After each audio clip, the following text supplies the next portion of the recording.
is no possible scenario where you benefit from this incident. My name is Matthew Kroll. And this isn't Death of a Salesman. My name is Shahir Dowd. And this is the only podcast about movies, specifically the film Bugonia. I had to look up the definition of begonia because I, for a while, thought it was bigonia, which is I thought it was, Bugonia, Bugonia. And the poster doesn't help. Yeah. Well, I haven't seen the photo. It's honey. She's drenched in honey. It's shaved head Emma Stone, and she's looking up, and there's either honey and or blood and or both pouring over her head. Nice. Yeah, that's my fetish. But as it turns out, Bugonia is a Greek term that literally means ox birth and refers to the ancient belief that bees could spontaneously generated from the carcass of a dead cow or ox. Yep. And that makes sense. The concept was part of a ritual described in ancient texts such as Virgil's Georgics, which claimed that life bees could emerge from death of the decaying carcass of word, and the word combines the Greek word for cow and progeny. It's also a kind of flower if you spell it differently. Yeah, that's what I presumed it was like an odd spelling of the flower. Yeah. But I did like you often mention that you notice fonts and things. They had capitalized those particular letters in everyone's titles. Did you like the font treatment, the title treatment for this Overall, film? it was fine. I didn't get the visual reference of what font they were using for which is actually why I thought the movie was spelled B-O-G, not B-U-G, just the way the font was. Yeah. So every time I searched for it, because if you look, everyone at home, pause right now and look at this lettering, because it looks like the U looks like an O, but like there's just like this tiny little line at the top to delineate that there's a break in it.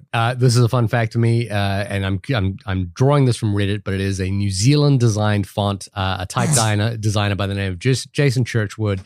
And the font is called Churchwood Round Square. You know what? That seems right. Yeah.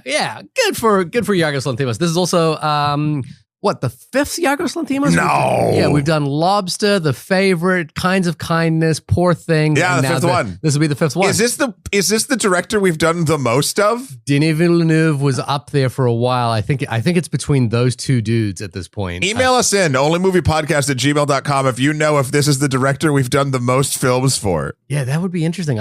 Someone must have that data. I know that someone keeps an IMDb page for us. Turstman's got to know. I hope so. He did chime in recently on our La La Land episode on YouTube, which, by the way, you can go watch all of our episodes slowly getting up there on YouTube. One a day.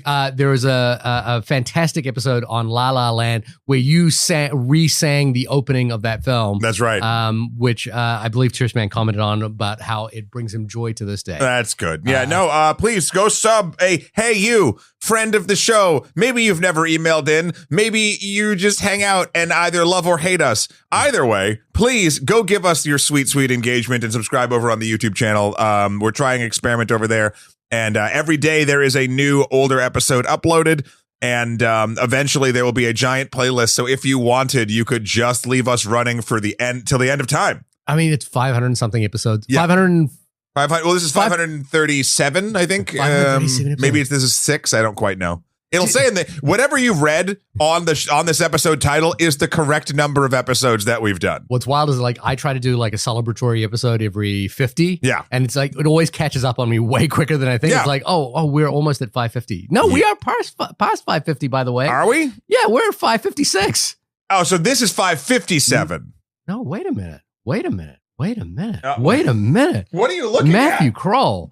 There is an incorrectly numbered episode on the Spotify's right now. Yeah, but Spotify's all over the place. Yeah. But we are apparently we are at 556. Sorry, all the housekeeping is going on as we speak live, which is why you love the show, because we prepare nothing and we have nothing important to say. This episode is 537. Really? Then why on Spotify? Wait, no, I've been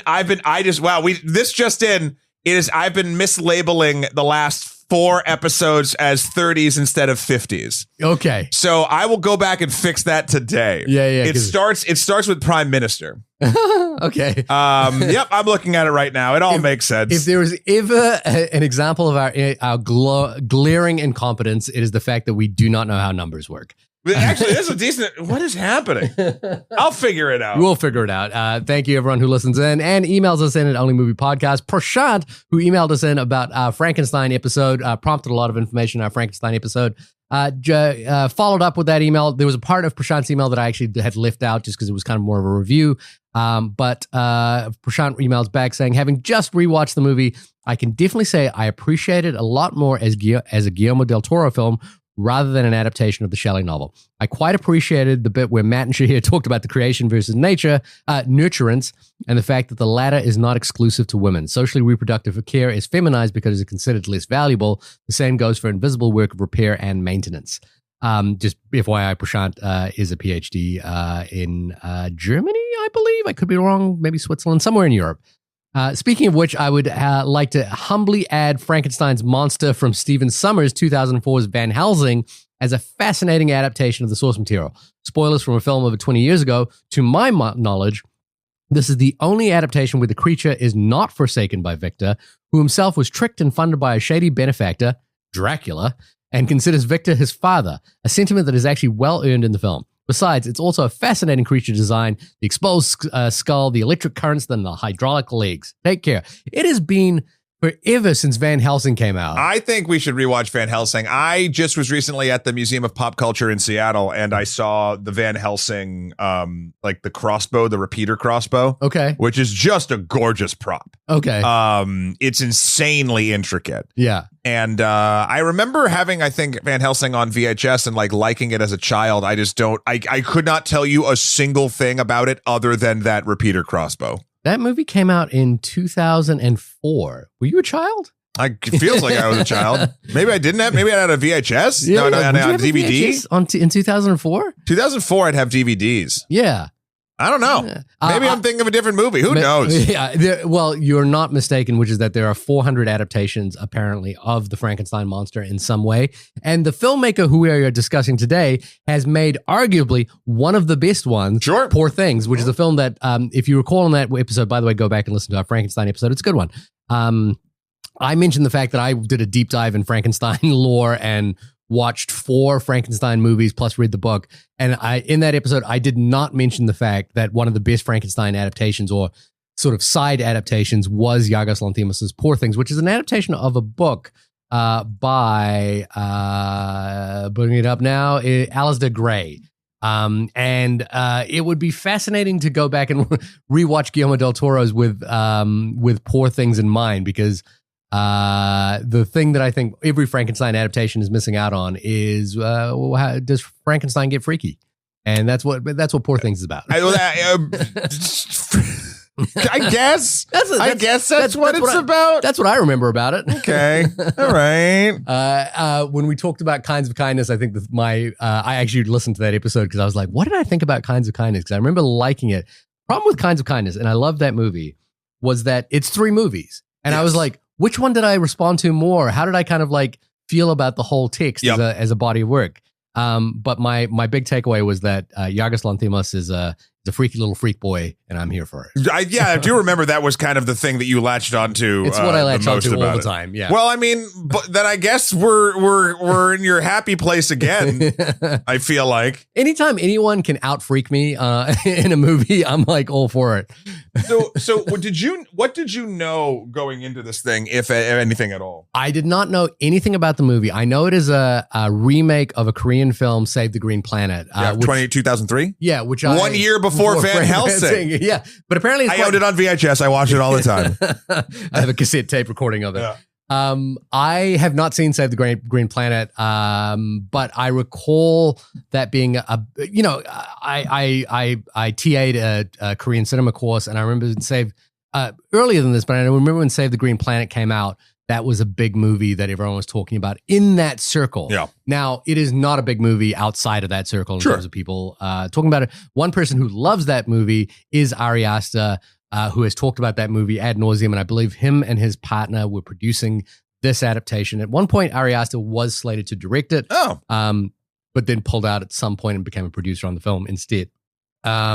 So while I haven't seen Save the Green Planet, when I looked up did some tertiary Wikipedia searching today, it is noted that the plot lines are almost identical. There is some minor divergences, but nothing really too big.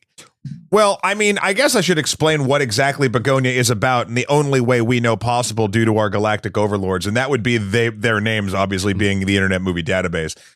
They say that, quote, two conspiracy-obsessed young men kidnap the high-powered CEO of a major company, convinced that she is an alien intent on destroying planet Earth. And who amongst us has not thought the same thing? I mean, you look at Zuck specifically, and you can't help but think alien. It's funny. I always think robot. Oh well, if so, then where did that robot come from? The future, like the Terminators. Oh, but on this planet? Yeah. Oh, is it like the Transformers where there's an alternate Terminator planet? Yeah. That they actually what if Zuck is from Metatron? Like, we should do a pitch right now to, I think not A24, but what is the production company? Annapurna? Yeah, Annapurna, who owns the Terminator franchise, which is just a strange fact. Wait, no, that can't be right. No, it is correct. They're a movie production company. They did a bunch of Paul Thomas Anderson films as well, and they own the rights to the Terminator franchise. They may have sold it on.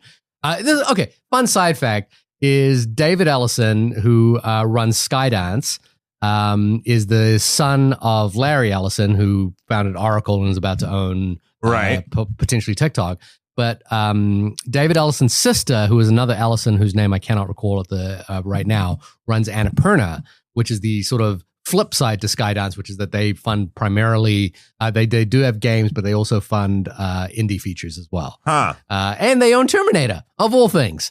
But we should make a pitch for Terminator that there is a Terminator planet where all the Terminators actually came from, and they are sentient beings on their own. And there's a Terminator overlord. I think and Zuckerberg is their greatest grift to humanity. I hate every word you just said. Okay. It is obviously, with the amount that it seems that the billionaire class does sort of forget how to be human oftentimes. Yeah.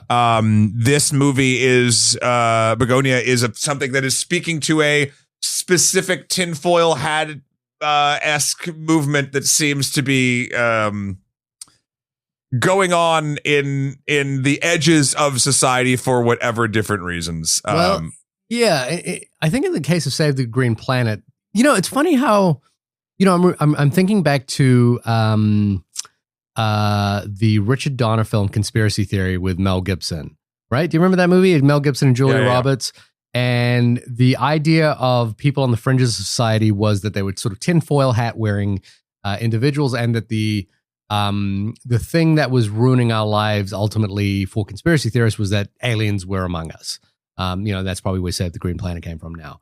Now we have moved into an era where something that Bugonia addresses quite directly is that there are online communities gathered around certain ideas, and they're not directly aimed at extraterrestrials, but more the ruling class, like oligarchs or the billionaire class who have created conspiracy theories around, often around pedophilia and sex trafficking, like the Pizzagate sort of thing, or just around social control, So the shift has gone from aliens, we don't know who these people are, to the government at some point, and now to individual billionaires. So it's always like there is this group out there, seeking to control the world for you. And your job as a member of this conspiracy theory, these groups are to fight back. And then, I think the other thing that this sort of hinges upon is the sort of manosphere, the podcasting manosphere as well. This idea that there is a group of men. And I think that idea kind of originates with Fight Club maybe as well. I think this is actually, I would posit that this is sort of the antithesis of the manosphere. Okay. The manosphere, because there's no like Joe Rogan or any sort of character like that in this. It's all like deep-seated conspiracy, podcast world, which that also exists, but I think is like, I know QAnon broke containment and became somewhat of a normified ideal. But outside of that, even still right now, stuff like we're doing an extra history on one of the creators of the flat earth theory, or one of the main progenitors of the flat earth theory. Yeah. which does actually weirdly play into some of the graphics that we'll talk about as this movie moves on. Yeah. And let's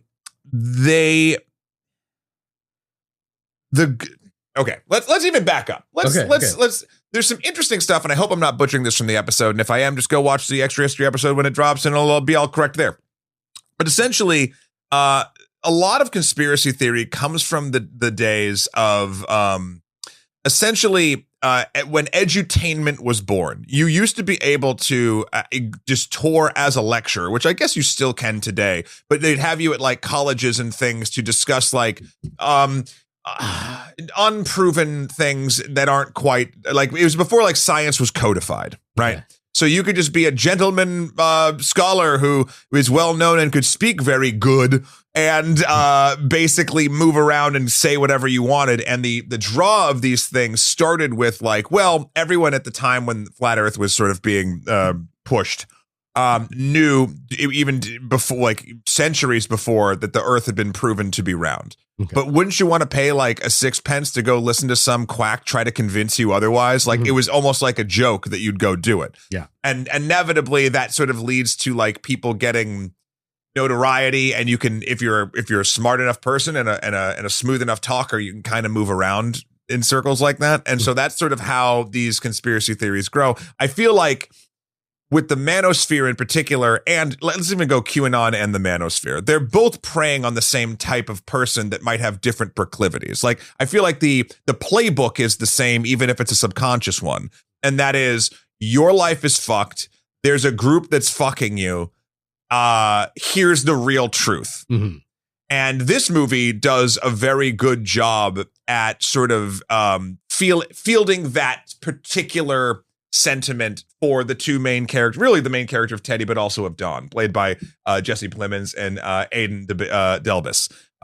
And they're essentially locked into this conspiracy theory about the ruling billionaire class controlling everybody else because they're actually Andromedans, I believe is the name of the alien race. Yeah. Because there's the Milky Way and Andromeda. This makes the most sense. There's also a great TV show. Is also a great TV show, and the target of their plan to negotiate for the safety of mankind and for these Andromedans to leave is to kidnap Michelle, played by Emma Stone, who is the CEO of a multi-syllable tech / pharmaceutical bioengineering company. It seems like it has a sort of Amazon analogy to it in there somewhere, because because he works at the packaging plant. Yeah. I don't know. That's what I kind of read initially, but you are correct, which is that there is some chemical or chemist drug medicinal side to this company as well. She mentions that she was a chemist at some point. So, initial reactions to the film is that this is a Yorgos Lanthimos joint. And the fact that I hadn't seen Save the Green Planet, there was just like this part of my brain as I was watching going, as the setup is beginning, we are seeing these two guys, Jesse Plemons and his cohort, plotting this sort of like foolish kidnapping wearing Jennifer Aniston masks. Which she was totally cool with. She signed off on. Cool. It's funny. Why wouldn't you? Why wouldn't you sign off on it? Yorgos Lanthimos was a huge fan of Friends, but also I believe Jennifer Aniston is half Greek, and he loves putting every possible Greek person he knows in some one way or another in his films, which is very fun. There you go. And as the sort of beginning moments of this film kind of take place, first off, I was horrified that they used what is that pop song? Chapel Roan? Chapel Roan song, because I was like, I have sung that in the car myself. Yeah, well, you're about to get kidnapped by two very well-plotted gentlemen. I guess so. The main thing that went through my head was like, anything can happen here.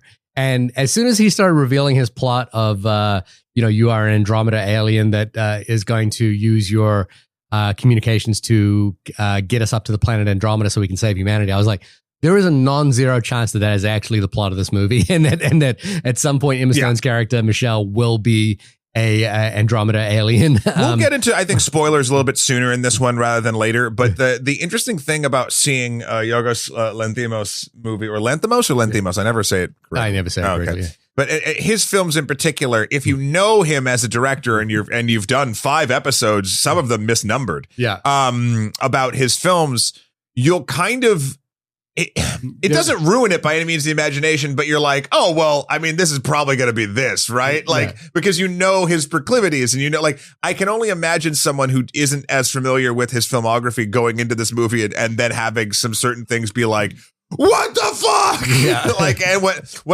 when those things happened here, I was like, yep.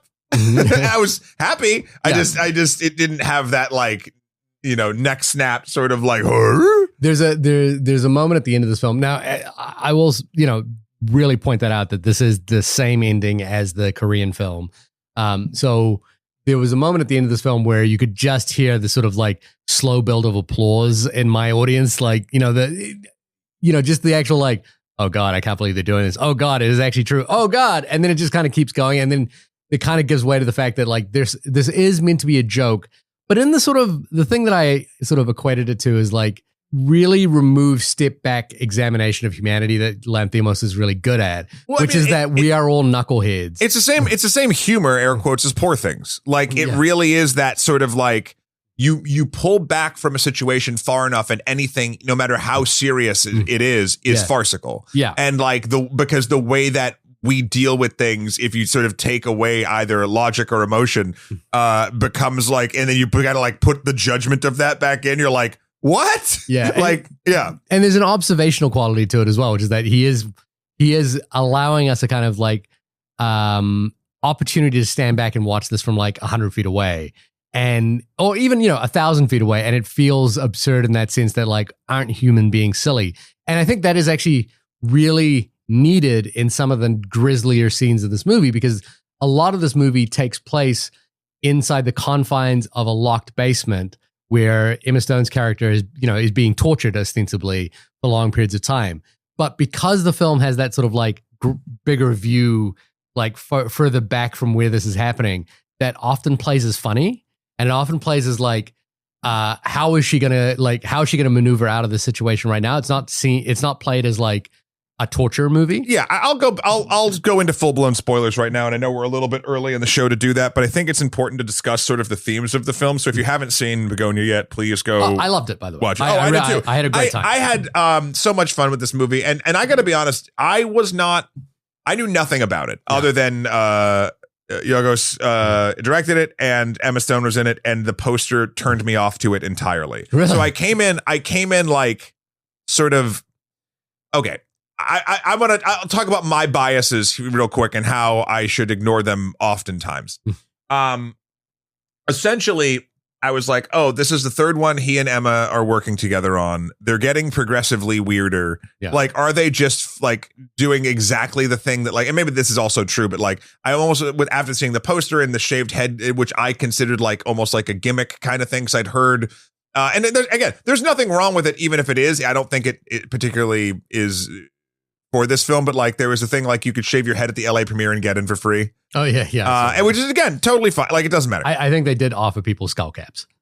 I have no idea. Doesn't matter. But the way that this was sort of like, okay, so there's the pedigree of these things. Kinds of Kindness did feel like sort of like the B-side of an Emma Stone and Yorgos Lanthimos sort of collab. Yeah. And I was like, is this going to go further down like a vibe of either like, I don't want to say like art house, but just like esoteric oddity film that like I just am not gonna enjoy? And then I saw the poster and it felt like that. Have you liked all of his films though? I really have. Yeah. But like there was some combo of all this stuff where I was like, I don't know if I was just like, ugh. And I want to say that my lizard brain gut reaction was entirely wrong. I was literally, I think, judging a book by a few different covers and thinking that I wouldn't enjoy it.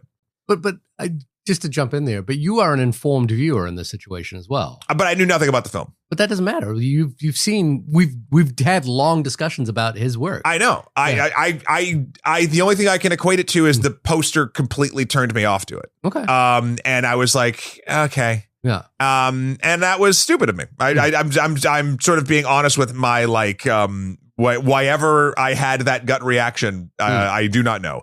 But the movie honestly did blow me away, and I was happy that I was whatever silly initial emotional tinge against this film went away, which was really, really nice. I really liked that this movie did a very wonderful job in never revealing whether or not she was an alien truly until the very end. There are clues, but there are also the way that Teddy's character, played by Jesse Plemons, sort of like, you said something that sort of struck me, and that is like a lot of this movie takes place with Emma Stone being tortured in a basement. Yeah. Right. And for a while, I feel like the lens of the horror is like almost like, well, first it's like, no, she's not an alien. This is awful. And then it turns into, well, even if she is an alien, this is awful. Huh. Like, do you know what I mean? Like, because they're like, it's still showing that. And there's a moment in the film, which we could talk about now or later, when during a bit of an escape attempt, Emma Stone's character gets into a back room of the basement and finds just specimens of human parts and brutality, and like Teddy has been going hard for a long time. Yeah. And then it becomes there's a line specifically when he comes down the stairs and she's looking up at him, and she goes, how many were Andromedans? Yeah. And he's like flustered that he found it. She like yells at him and he goes, 2. And then she launches into this thing, which you're not sure if is like just a fight or flight, like live response, because she's very smart and quick. Yeah. But like, that was the moment, especially after, it switches where there's a ping pong of horror here between Teddy and Michelle of who is actually in control and who is actually the horrific monster. And I really, right. Yeah. Yeah. Well, I feel like Victor 9 times out of 10 is the like you get it. But here you have the opportunity, because you don't know exactly what's going on, and to sort of move that needle wherever the story wants you to. There's also a subplot with comedian Stavros Halkias, who plays a cop in this, who I guess lives in a story, by the way. Yeah. Who has played a cop named Casey, who is Teddy's babysitter. And there are undercurrents that he essentially, I believe, sort of sexually abused Teddy when he was a kid. And so there's a lot of clues as to, and not that that would make someone be more or less trustworthy in any sense of the word, but the way this is set up is that Teddy is a deep-seated conspiracy theorist who has a lot of emotional damage, and this is one more angle of it. This movie sets up a lot of interesting things for both the characters of Teddy and Michelle for you not to trust them entirely with what is being presented by them. Yeah. Whether it is Michelle saying that she is actually a human, or it's Michelle saying she's actually an alien, or if it's Teddy saying he's figured everything out and he has to chemically castrate him and his buddy Dawn to not be distracted. Like there's so many elements of this movie that keep you constantly asking the question or interested in, well, is this the whole truth?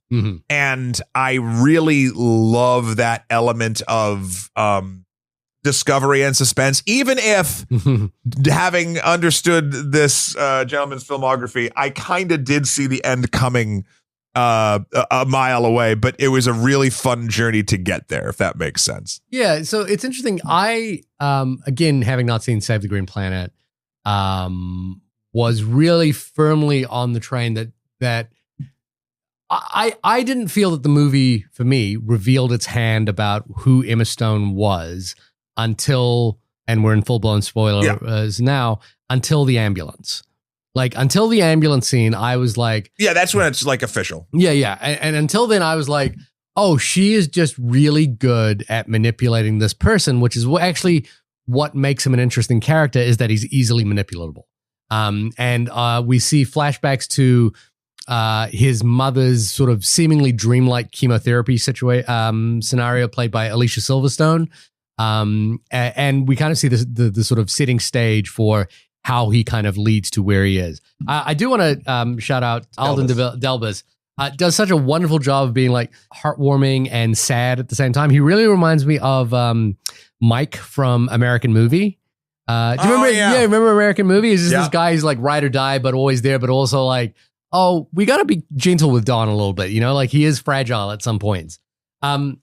So I loved that dynamic, and I loved the dynamic that the movie was really about how much power Emma Stone has in this situation, despite the fact that she is chained up.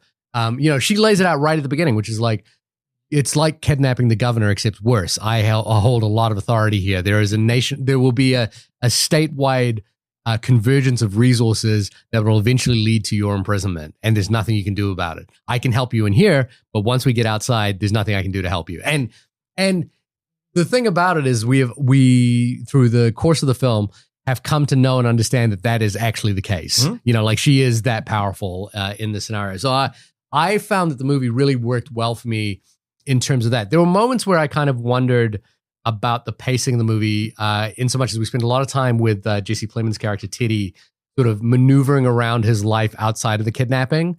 And I was like, oh, this is kind of not as interesting as the moments that are really charged, where Michelle and Teddy are kind of facing off against each other. Yeah. And I really loved it for that. And I think, again, for me, it didn't play as an alien story until like the last 5 minutes of the movie.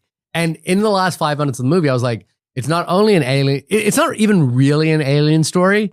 It's a Yorgos Lanthimos look at humanity. And it comes from the original Korean film as well. So I think it's just something he really responded to. There was a press junket interview that I saw. They're obviously doing the red carpet. The movie is not doing well, by the way. I think it has got it has earned something in the vicinity of $12 million of $5 million budget. Oh man, so it's really not doing well.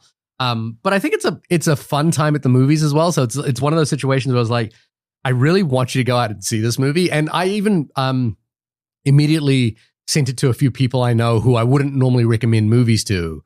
But I was just like, I really think you would enjoy this movie at the movie. Because most of the time you're spending your time going to, I hate to say it in these sort of terms, but Marvel movies, that's kind of what you turn up for. Yeah. And I was like, I really think you'll enjoy this. It's funny, Robert Rath, writer of Extra History and friend of the show, who's been on our Napoleon episode, and I think one other, he's like, hey, quick question. Would Bugonia be a good date night movie? Yeah. And I was like, yes. Well, so yes. knowing the kind of films that Rob's wife likes, I actually said no. Oh, really? And only because of of a lot of the violence and the torture, just those things. Yeah. But I would recommend this to a lot of people. Yeah, and you're right, which is that it is also the people whom I sent the movie out to. I was like, just so you know, this is really weird, and it's and I couch it with, how I have a really weird sense of humor. This is my weird sense of humor on screen. So if you enjoy my weird sense of humor, then you might enjoy this. And all of them were like, no, thank you. But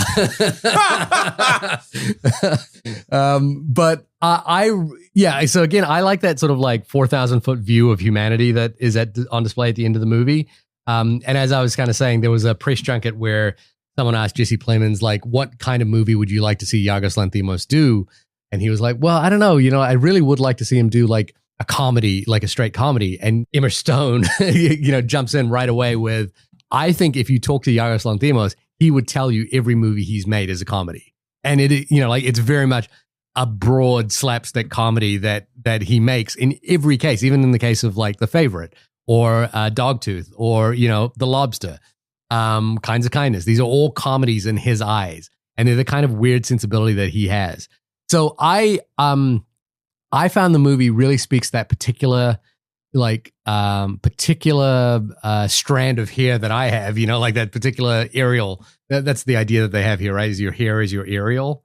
That's how it was a communication device. It's a communication device. Yeah, it particularly speaks to that particular strand that I like.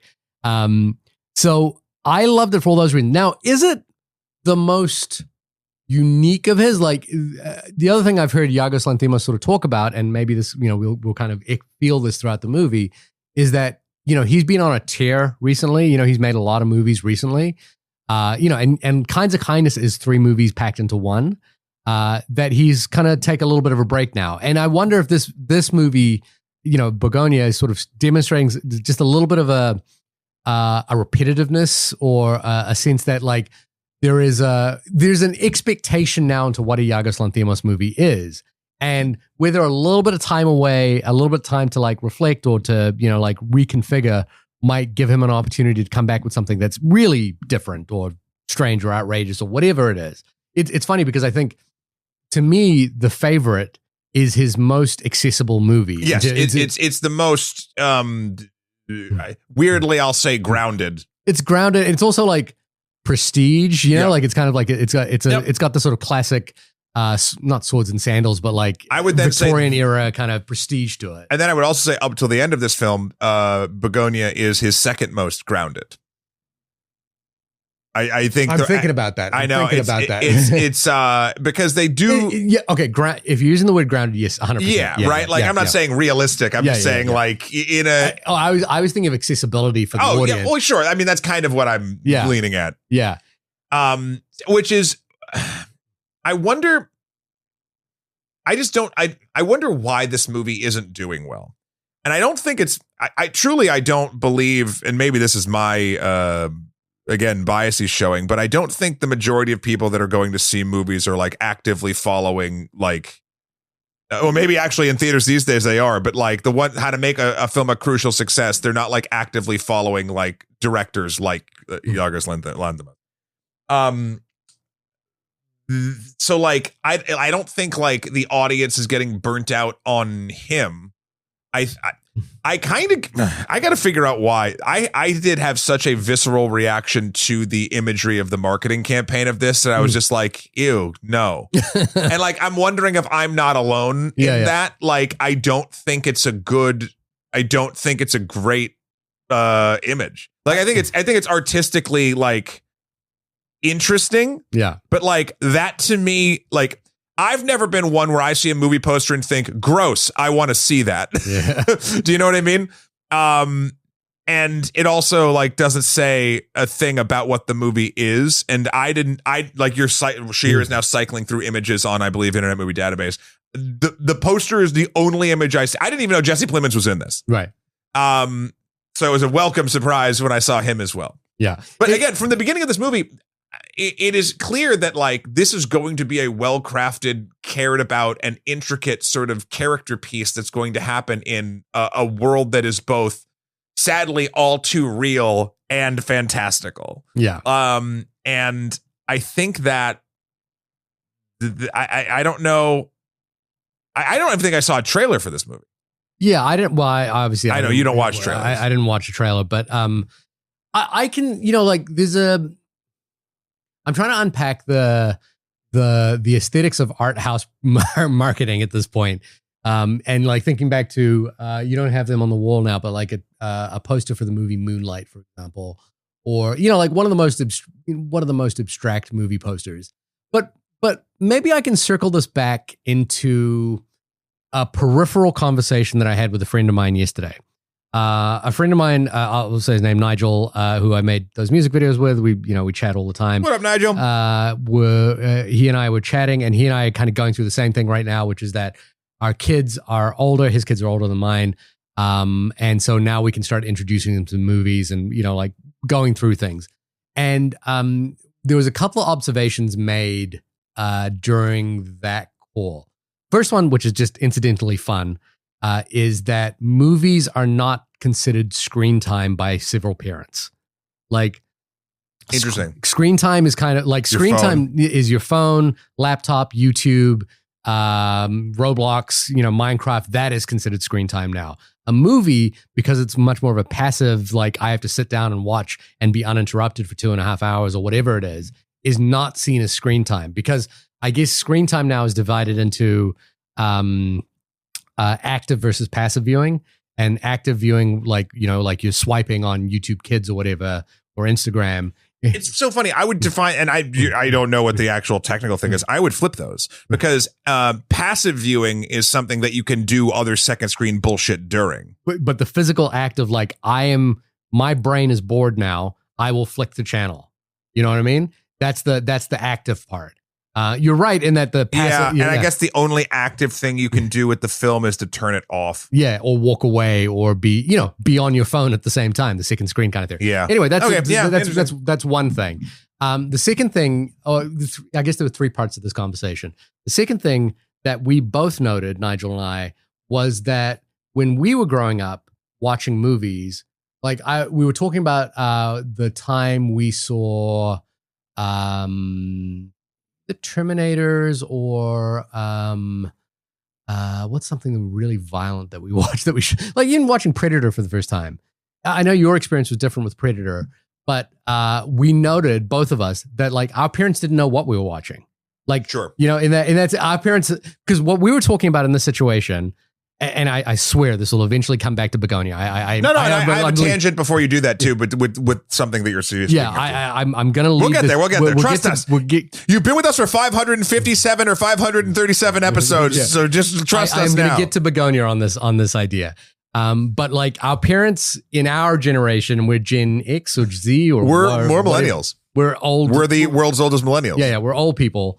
Our parents weren't involved in the curation of what we watched.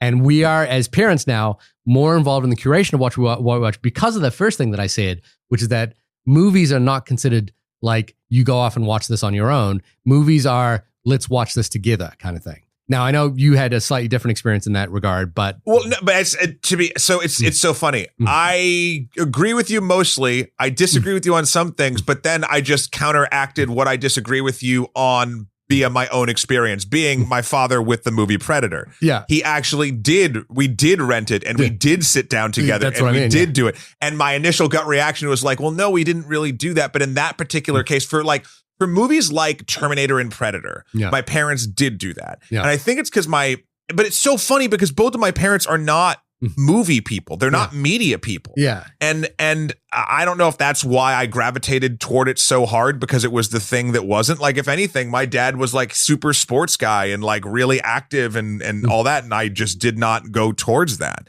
And it'll be interesting now. I know obviously with your son, and if I ever have children, like how that will be done. I think that this is the tangent that I was going to go on, and we will tie this all back to Bugonia. I'm getting there. So I've been playing the Mortal Kombat Legacy Collection. Okay. And that is essentially all of the games from 1992 to 2003 in the mainline franchise, but it also comes with an interactive documentary and history thing. You can go through timelines, there's video, there's all this imagery. Like it's immaculate. Shout out to Digital Eclipse, the company who put it together.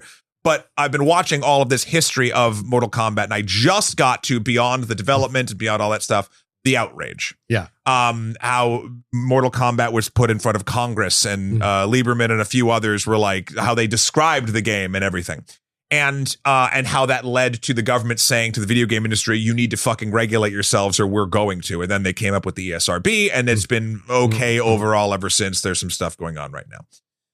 And my point here is, I was watching it, and Jamie was sitting next to me, and I was like, this is so ridiculous. Like this thing, but she goes, well, I mean, if you're not an active parent and this is the first thing, and you just see a video game that's normally like Mario jumping and grabbing mushrooms, and you see a photorealistic woman ripping another man's head off, you're kind of like, what? Yeah, exactly. And I think that does come to sort of the idea behind, like, I suppose what you're saying, sort of like active versus passive. I don't know if I fully buy into that phrasing of it yet, but the idea that if you're going to watch something or engage with something that is what is essentially probably above what it would be comfortable for a child to engage with by themselves, so long as you're with them and talking to them about it and letting them understand what it is exactly they're seeing in a healthy environment, like that is more that I could see where that would be considered.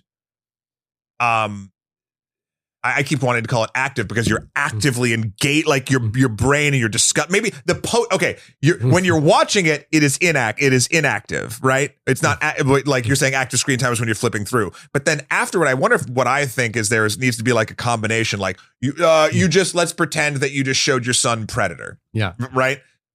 You'd be unactively watching it with him. Passively. Yeah. But then afterward, what makes that okay is you actually are active in discussing what you just watched passively. Does that make sense? Sure. I think we're We're going all over the place. We're going to get back to Bugonia. We're getting back to Bugonia, we very much sounding like Donald Trump with the weave right now in terms of like we are weaving so far away from. First of all, it's train of thought. He didn't fucking invent it. And second of all, just because he's good at it, it's fine. But the point being is that there's a difference between active and passive viewing in terms of like, and movies are kind of falling into a slightly more, in my opinion, passive viewing, which is why Netflix is, pushing this sort of second screen analogy of like, I want you to be able to watch this while it's going on because we are passively watching that. Don't make the stories too complicated. Yeah.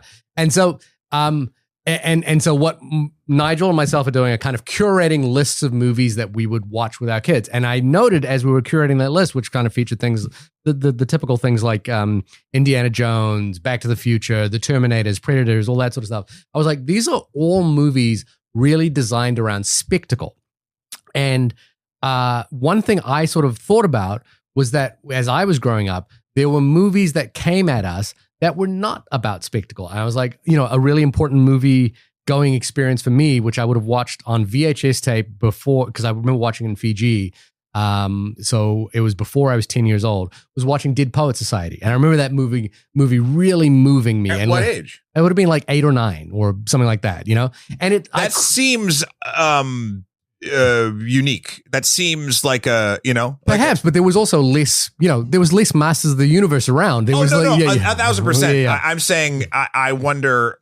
So have you put that on your list? I am starting to think about movies like that aren't about spectacle to engage with, because not everything what I think has happened in the last 20 years, and I swear this is coming back to Bugonia, is that we foreground movies that involve spectacle because that justifies our purchase price of the movie, right? Like we're like, okay, there's a $100 million worth of CGI in this movie, which involves blowing up buildings and a city's going to be torn down.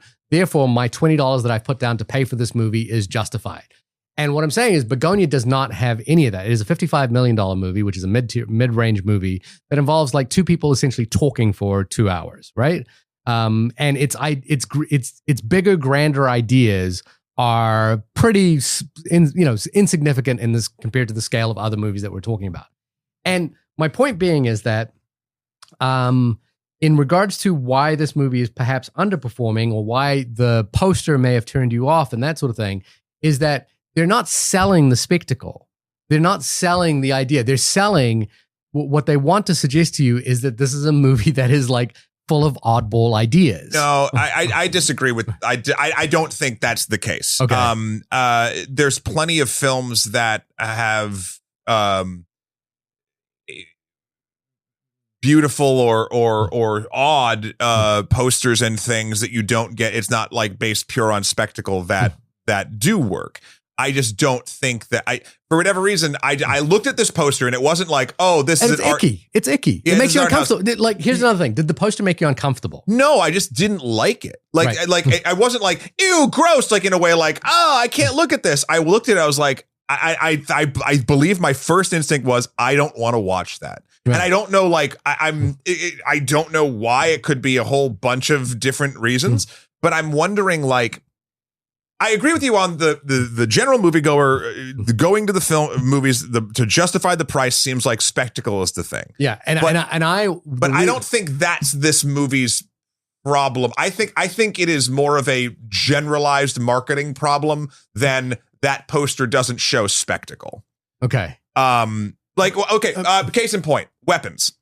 Mm-hmm. Weapons movie poster doesn't really show spectacle. It shows a kid, a silhouette of a kid running at night. Mm-hmm. And if you don't know anything about that movie, that's not terribly spectacle-y. I think the key that looks almost like Children of the Corn. But the key thing here is that it's accompanied with text of what is happening. Last night, and that is it explains it. It's explaining. But that's not spectacle. That's plot. Like it's explaining the big thing that happens in that movie, but it's not spectacle. Like it's plot. Like I don't think in Bugonia's case that is the problem. I think it is a more purely marketing issue because this movie. And we're getting back to Bugonia. We're getting back to Bugonia. I do think that this movie, there would be a really interesting campaign, and I'm not a marketing person, so these are just off the top of my head. But the thing that is if you didn't want to spoil this movie, and God, if this did a Terminator 2 fucking thing with a trailer and like actually spoiled it, I'd be furious. It's kind of like almost what Companion did. Even with Companion's poster, you kind of get like there's something else wrong, and I wish it was just her smiling without the white eyes. Yeah. But like, if this movie literally, like, if the campaign somehow showed that it was these two people, it was Teddy and Michelle, and Teddy has kidnapped Michelle, and Teddy thinks it's for one reason, and Michelle thinks it's for another, or something, and like that was the actual way that the imagery of the marketing played out. Yeah. Then it becomes thriller territory. Then it becomes a place that you can market more effectively. And it's funny. I think, you know what it might be? The graphic for this for Bugonia, it does feel very art house, and the film doesn't feel very art house. That's the thing. I think you might be onto something there in terms of the fact that the poster feels icky, right? And the movie is icky, like right. But the movie's crazy enjoyable. Yeah, it's really fun to watch. I wonder. So the movie. Yeah, let's look at some more. Let's look at some more things in this audio medium. It's funny that we're talking essentially about the marketing of the movie right now, because maybe perhaps we kind of say we're essentially saying we both really enjoyed this movie's dope. You should see it. You should see it. I have two other things I want to talk about the film, but I am enjoying the marketing conversation. Yeah, well, because the movie that it reminds me of is the Roman Polanski film, The Death of the Maiden. And it features this poster here. That's engaging as fuck. And I wondered if this was the poster. The thing about Death and the Maiden is kind of an icky film as well, not least of which it's the Roman Polanski movie, yada, yada, yada. I'm not yada yadaing away the Roman Polanski of it all. I'm just sort of like, we've had that conversation. Yes. And we're specifically talking about the Sigourney Weaver and Ben Kingsley poster that is for this movie. And the plot line to Death and the Maiden is very similar to Bugonia. But okay, so let me be very clear. Yeah. I don't know shit about this movie. Yeah. I don't think I've ever actually heard about this movie. I've talked about it so many times on this podcast. Well, then I don't remember what that was specifically talking about. But this is my point. I don't think I've seen this image. Yeah. Instantly, I'm like, fuck yeah, that looks like a cool movie. Okay. Like, and it's Sigourney Weaver holding Ben Kingsley's like head up, like she's like almost pinning him or on top of him, but not like quite. It could be a sexual thing. It could be a violence thing. And behind that, his head, she has holding vertically, not towards him, a gun. Yeah. And it's just engaging. And if the Bugonia poster was more leaning into the situation. I don't know I have no concept of not only what is happening to Emma Stone in this poster, other than I don't like the look of it. Like there needs to be like, I don't particularly love the situation Ben Kingsley is in that poster, but I understand it and I'm interested in it. Yeah, I think with Yorgos Lanthimos movies, there is a general sense that his posters are extrapolating out the abstract, right? Like the abstraction of the movie. I agree. I think this is the first one that hasn't hit for me. And I think let's talk about it, because there's some interesting themes in Bugonia. Yeah, the favorite. Yeah, perfect. It's fucking great. Like Bugonia, something I really liked about it was the tie-in with bees. I think this is kind of closest to there is the poster designer for Yorgos Lanthimos films is kind of well known. And I feel like for Bugonia, it is the most away from what he usually does. Yeah, it's this guy here, Vasilis Maskis. Yeah. And look, once you know the movie, you get it. Like these are the posters he's done for Yorgos Lanthimos. Yeah, but look, like these are engaging, and like even if there is a bit of a weird or a yuck, which I don't know if there's any yuck in there yet, but like actually the favorite's a little bit yuck because you got people like sewing up a face or whatever, but like there's interest, it's interest. And with, yeah, God, that's so fucking cool. Like, and this one, I can't even tell you a facet about. Now, does the poster make perfect sense after you've seen the film? Yeah. Yes. I love the stuff about how Teddy is a beekeeper, and he's using the analogy that something is happening to kill the bees. Something is happening that is actually poisoning the human race, and it is the Andromedans, and it is their fault, and that is what is causing essentially the colony collapse disorder of humanity. Yeah. Right? Yeah, exactly. And you like poor things, you totally, it's just, The Poor Things poster, you start to wonder what happened to Emma Stone, because you take a generalized portrait of a woman who would normally be wearing in something like this, like clean, pristine makeup, and it's all crazy and weird, and you're like, well, something has to have happened to her in this real type space. For our listeners at home, just I know what we're doing right now is we're looking at visual items and trying to explain them to you, but essentially what is happening is that I am popping up posters from Yorgos Lanthimos movies, and I'm getting excited about it. And we're also talking about the designer who made these posters, Vasilis Marmatakis, who creates a lot of these imagery, and I think one of the things that we're kind of talking about here is that the posters themselves are very beautiful, ornate pieces of design themselves. But do they get people into the theater? Here's what it is. Yeah. And I'm going to bring it back to my fucking bullshit YouTube roots. Okay. Every one of his posters, thumbnail? every one of his posters up to Bugonia has a curiosity gap. Okay. Bugonia does not have a curiosity gap. Okay. It does not lead me into a place where I'm wondering what is happening. Right. And that is I guarantee, now I'm like, now that we've talked about this for like 25 minutes, I would bet money that is the reason, if you could ever figure out the reason why, why this movie isn't doing well. Mm-hmm. But again, I want to go back. The poster, even though I don't think it's effective marketing, makes perfect sense for the film, because at the beginning of this film, like I said, Teddy is dealing with bees, and he's basically using them as an analogy to explain to Dawn, like, this is what's happening to humans. This is terrible. And then by the end of the movie, it's actually, this is sort of it's a minor note of the film, but it's why I think it actually really works. The Andromedans, who are real, are actually trying to correct a mistake they made with the human race, and trying to give them as many of a shot and a chance as they possibly can, because they fucked up and they feel responsible. Yeah. And they're basically trying to not have the colony collapse, even though humanity's very nature is colony collapse. Yeah. And so when you look at the poster, it is two different shades of things coming down. It is honey and it is blood. And you get it. Like, you're like, oh, there's layers to how this is going to be revealed and structured, or what the actual conflict is, and who's at fault, etc., and who believes what. But before you watch the movie, it doesn't do that at all. So, and this is so funny that we're talking basically about the marketing of the movie, and I think this is actually an interesting conversation. To me, the idea I would pitch, perhaps, now, and this is only in retrospect. Yeah, in hindsight, we're Monday morning quarterbacking. That's a term, right? Their marketing approach. But I think the thing that would make the movie a really interesting sell is if we really emphasize the flat earther of it all, because that is a hot topic. Yep. And it is an image that is used throughout the movie. And so if it was this idea of people, basically on top of a flat earth, which is an image that we see throughout the movie, I think that would be interesting, because you'd be like, oh, it's the flat earther movie, right? Like, there's a world, and I love.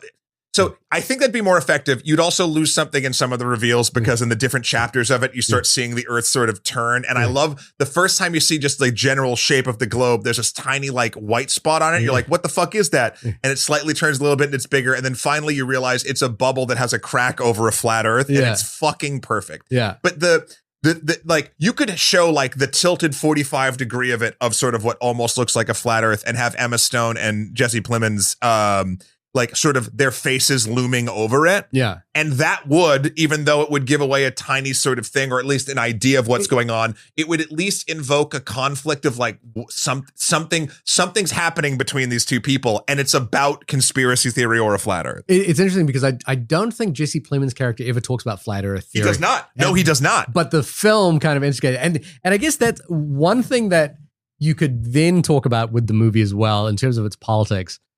It is a very funny movie. It is very much like, if you try to take this at literal value, therein lies madness. Like, you're not going to have a good time trying to like identify what does the movie actually believe in terms of the theories that it's putting forward. Because on the one hand, you've got a conspiracy theorist. You've got a person who has fallen down a rabbit hole of conspiracy theories that is dangerous, and we have seen in everyday life right now how far that can go. Like, I'm thinking about the Pizzagate guy. The guy, there was a guy who actually went into the Pizzagate restaurant and shot it up or something like that recently. I can't remember the exact stories. Or the person who attacked Nancy Pelosi's house. These people exist. They're fallen far into rabbit holes. On the flip side of this movie, the sort of comedic turn of the movie is really, what if it was real? Like, and I think there's a kind of subversive quality to the what if it was real kind of idea to that. And again, comes from Save the Green Planet, which was that was its famous twist. But the fantasy that of what if it was real at the end plays out into what if it was real? What's going to happen is that they are ultimately powerless to do anything about it, right? Like GC's character is ultimately powerless to do anything about this. And, like there's this sort of, there's a common thread in the sort of conspiracy theory idea is that ultimately it's kind of a death cult. It's like there is a sense of like, this is all going to lead to death. And the final sequences where the world actually dies. And like humans die, nothing else dies. One dog lives. There's a couple different things, and I believe we see some cattle or something somewhere. Like the idea is that they've basically killed the human race, and the world can now do whatever it's going to do without them. I would have loved, and the Monday morning quarterbacking, but I would have loved a shot of Jesse Plemons' head in that context as well. Like we're seeing all these beautifully like staged, almost like editorial photography sequences of dead bodies staged across the planet, living planet. I would have loved to have seen just one final shot of Jesse Plemons, who kind of wins the movie in that point. But it's an interesting. I don't know if he wins the movie. Oh well, he wins everything he was trying to do. He failed at. Yeah. And now everyone's dead. But he was right all along. But no. That's the best part of this movie. He was wrong. What was he wrong about? So he was correct about the implementation. He was correct about what was going on, but not why it was going on. Right. And that's but what he was closer than anybody else, right? Including the audience. Like, I think what really makes this movie special is that why. Yeah. Like, yes, he is the conspiracy theory that he fell down is actually correct. He says at one moment, he's like, it wasn't just me. I stood on the shoulders of giants. Yeah. But he was so preoccupied with whether or not he could. He never stopped to think if he should. Yeah. Like because what the Andromedans were actually doing was trying to help and save humanity, but he was so far down the why, he didn't, or the how, he didn't even bother to ask the why. Right. And he was endemic of humans' colony collapse. He could not get out of his own way and did all the wrong things and eventually killed himself due to ineptitude. like who's to say if he had been like rather figured it out and then gotten so smart that he and Michelle actually had a conversation at some point, and then they went to the ship and he talked to the Emperor and learned all this stuff, and maybe there could there's so many, and I'm not saying that the movie sets that up. He fails at the last moment because of his. Well, he fails his entire life. He's not a good bomb maker. Just because he's correct doesn't mean he's not wrong doing everything. Right. And I think that's such an interesting take on the idea of conspiracy theory, because you're so obsessed with whether or not you are factually right. You just completely overlook any and all reasons why any of what you're trying to prove could be true. Right. And this movie not only flips the who's in the power dynamic, is she an alien, is she not an alien, on its head, it flips the entire reason why everything is going on and why the world inevitably dies. Yeah. Like, I don't know. I think it's so smart, and it does it in such minimal moments that it's fucking great. Yeah, and it's a lot of fun, and I actually have really enjoyed the conversation of like, why haven't we convinced people to go see this movie? Why hasn't the marketing not convinced people to go see this movie? Because it's so much, it's so great, and there's a pedigree here. Like people went to see Poor Things, people went to see The Favorite. I don't think as many people went to see Kinds of Kindness, but people did go to those movies. There's a pedigree here. There's Oscar nominees here. Emma Stone is great in it. She is a draw card. So how can we convince people to go see this movie? First off, take it from Matt and I. It's great. It's really fun. It is in the breadth of everything that Yorgos Lanthimos has done up until this point. And if you love all of that, then you're going to love this, because it is in no way a diminishment of quality or anything like that. The only thing I might wonder is like, could we go in a different direction at this point? Sure, maybe. This is easily in my top 3 films of his. Yeah. I hate saying like the new one is my favorite. But it's also one of my favorite movies of the year.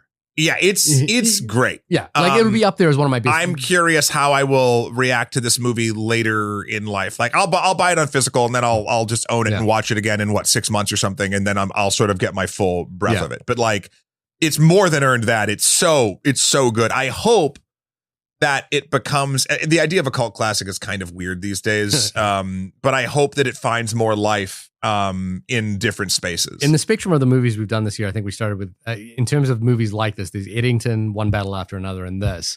And this is my, One Battle and this are kind of favored over Eddington, which I think came out earlier and kind of was the more hot topic button pushing movie than these other two. But I love which one had the Fortnite tie-in, Shahir? That is true. I really enjoyed it, and I think there should be a play that, like, I guess what I was coming back to with that conversation around Nigel, was that I would prefer. I think there's a world where instead of the Indiana Jones, well, not instead of in addition to the Indiana Jones, the Back to the Futures, the Predators, the Marvel movies, the whatever it is you're taking your kid to see.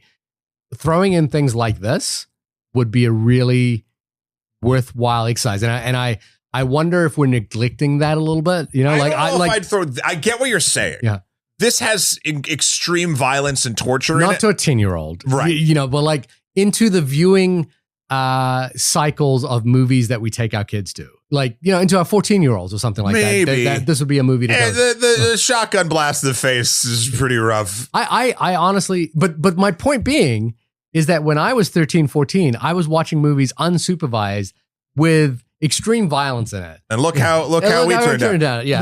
Here's the question though. I go back to the Mortal Kombat thing. Yeah. Was in our thing? I played Mortal Kombat unsupervised. But Mortal Kombat is not extreme. This is my point. Like there is a difference between seeing a biologically accurate someone's head getting blown off by a shotgun and watching someone high punch and have a digital 16-bit blood splurt go behind their head. In Mortal Kombat, you would like decapitate people. Yeah, but it's still this big and it's pixelated and it's nonsense. My point is, what you can't argue the visceral gut-wrenching reaction of seeing something that is a photorealistic depiction of violence and a 16 or 32-bit depiction of violence. Terminator. The movie 7 doesn't depict violence, but it is one of the most graphic films because it allows you the space to imagine what's happening, right? So for instance, I think, and again, this is almost pure opinion. Like 7 is something that I would feel more comfortable showing and talking to someone, a late teenager or whatever, than a movie where you're literally seeing people's heads get blown off with shotguns. Like there's I don't know, because one is what your imagination is doing and what you're just FYI, you don't see the shotgun blast here. You see him put the gun to his head, and then you see the reaction as the blood explodes on Emma and then you see him on the ground. But you don't. But my point the exact moment of it is depicted in a very and that visceral, comes to the point I'm way. kind of saying here, which is that regardless of 32-bit, 16-bit, whatever, what's important is how it activates the imagination of the viewer. And I'm saying, in my non-educated opinion, the way that this movie activates that imagination of the viewer versus something like Mortal Kombat or 7 is different.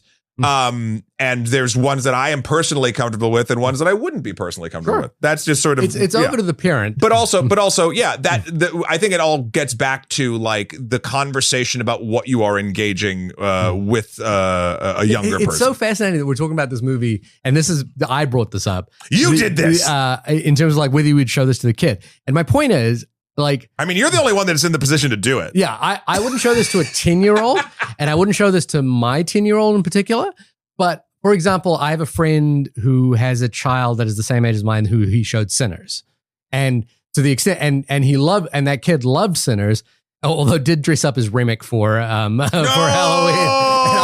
I did do my eyebrow, like lifted my eyebrows, like, really, that character? That's the one you went for. No. But at any rate, like I actually fully endorse the idea of that particular kid watching that movie, because that particular kid has a